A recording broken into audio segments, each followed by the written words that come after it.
ലിജു ടോക്സിലേക്ക് ഏവർക്കും സ്വാഗതം. ഇന്ന് നമ്മൾ ഉള്ളത് അർജുന്റെ അടുത്താണ്. ഈ അർജുൻ ആരാന്നറിയാവോ? നമ്മുടെ അമ്പാടിയാണ്. അമ്പാടി ഹായ് കാണിച്ചേ. ഇത് അമ്പാടിയുടെ അമ്മ അഞ്ജലി ടീച്ചർ. അപ്പോ ഇവൻ 8 വയസ്സേ ഉള്ളൂ. ഇവൻ ഒരു കാര്യം ചെയ്യുന്നുണ്ട്. അതായത് നമ്മുടെ രാജ്യങ്ങളുടെ ഫ്ലാഗ് വെച്ചിട്ട് അത് ഐഡന്റിഫൈ ചെയ്യുന്നുണ്ട്. ഏകദേശം 197 രാജ്യങ്ങളിലെ ഏകദേശം 180ഓളം രാജ്യങ്ങളുടെ ഫ്ലാഗ് ഐഡന്റിഫൈ ചെയ്തിട്ടുണ്ട്. അപ്പൊ അതിന്റെ ഒരു ടാസ്ക് ആണ് ഇന്ന് കൊടുക്കാൻ പോകുന്നത്. എത്ര നമുക്ക് ചെയ്യുന്നു നോക്കാം. Okay. Hi, I am Arjun, studying class 3, St. John's School, Anjali. Ready ആണോ? മാക്സിമം ചെയ്യണേ. മാക്സിമം ഫ്ലാഗ് ആയിട്ട്. Ready? ഓക്കെ, ചെയ്. റെഡി ആണോ? 3, 2, 1, go! സ്റ്റാർട്ട്. ചെയ്തോ. Angola. Kenya. Mozambique. Denmark.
അങ്ങനെ 186 പോയിന്റ് സ്കോർ കിട്ടിയിരിക്കുകയാണ്. 197 രാജ്യങ്ങളില് 186 രാജ്യത്തിന്റെ ഫ്ലാഗും ഐഡന്റിഫൈ ചെയ്തിരിക്കുകയാണ്.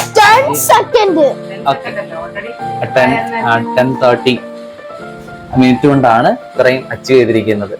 ഇനി കേട്ടോ, ഇനി റെഡ്യൂസ് ചെയ്തുകൊണ്ട് വരണം, സമയം റെഡ്യൂസ് ചെയ്തുകൊണ്ട് വരണം. ഇത് മാക്സിമം തെറ്റാതെ നമ്മൾ ജയിക്കണം. ഓക്കെ, പറ.